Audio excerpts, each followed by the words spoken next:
Доброго дня, любителі саду і винограду. Вітаю вас на моєму каналі. Сьогодні відео хочу вам показати, як я продовжую укорінювати живці винограду на уже кокосовому торфі. Сьогодні на календарі 6 квітня, можливо вже трішки запізно, багато вже хто висаджує свої живці в землю, а я лише поставив їх вкорінюватись на кокосовому торфі. Подивився багато відео і почитав багато інформації. Хотів спробувати для себе вперше таке пророщення. У мене зараз на даному етапі пророщується точно така ж сама кількість і точно такі ж сорти на воді. І якраз в мене буде гарний приклад тому, наскільки результативно буде вкорінення на воді і в кокосовому торфі. Я в даному варіанті дотримувався всіх правил, не зрізував нижню бруньку, замочував приблизно 2 доби, додав укорінювача і замочував укорінювачу 6 годин. Температуру я виставив 26.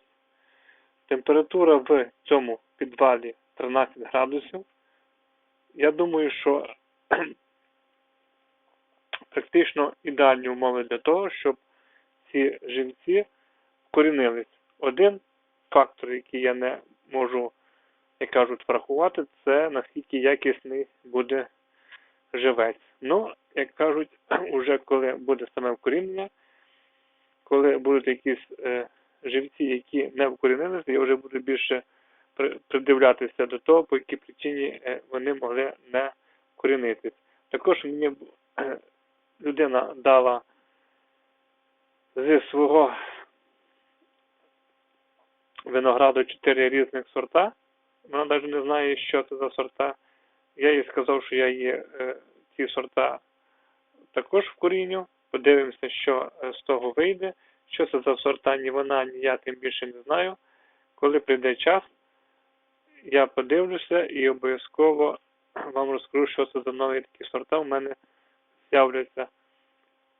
Наразі ось так я все виставив. Спочатку дав шар цього кокосового субстрату, потім виклав ці всі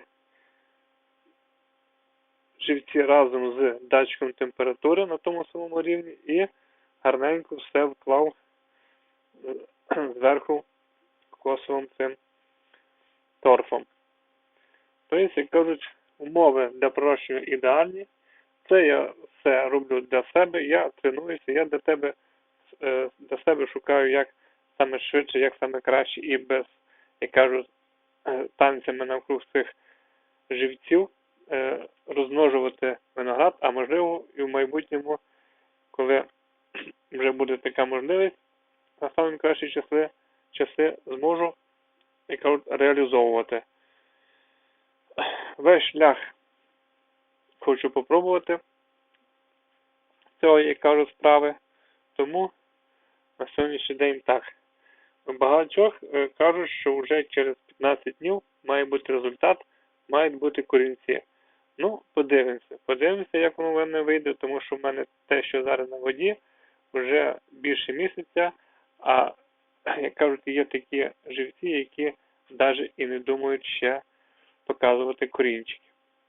Тому там, звісно, можливо, я допустив деякі помилки, але я зніму окреме відео по тих помилках і взагалі, коли закінчиться вже весь цей процес, я вам покажу,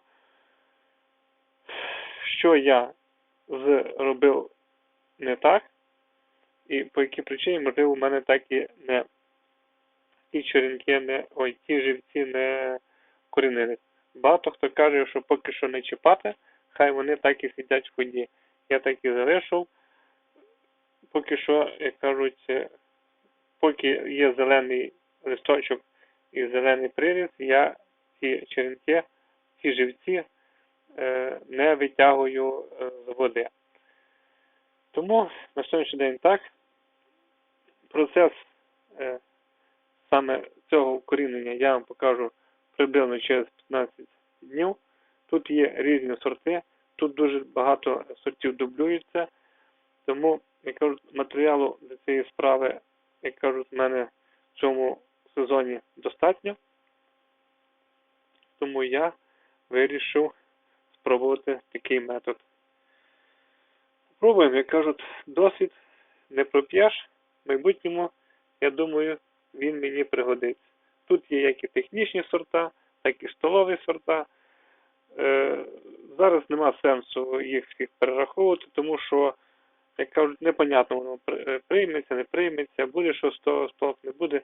Коли вже буду висаджувати, коли, як кажуть, я буду офіційно вносити їх в свій список сортів, тоді вже буде, як кажуть, інша розмова. А наразі отак. Як кажуть, їм буде не скучно, тут є, як кажуть, результат, самі бачите, тому, як кажуть, їм буде не самотньо. Процеси, як кажуть, запустилися, тому до наступних відео ставте лайки, коментуйте, критикуйте, готові вислухати, як кажуть, вашу критику, що роблю не так, можливо, як кажуть, є ще якісь нюанси, які я не врахував, хто вже стикався, хто вже, як кажуть, проходив цей етап, буду радий вислухати і прийняти до уваги. Наразі вам гарно дякую, будьте здорові, все буде добре.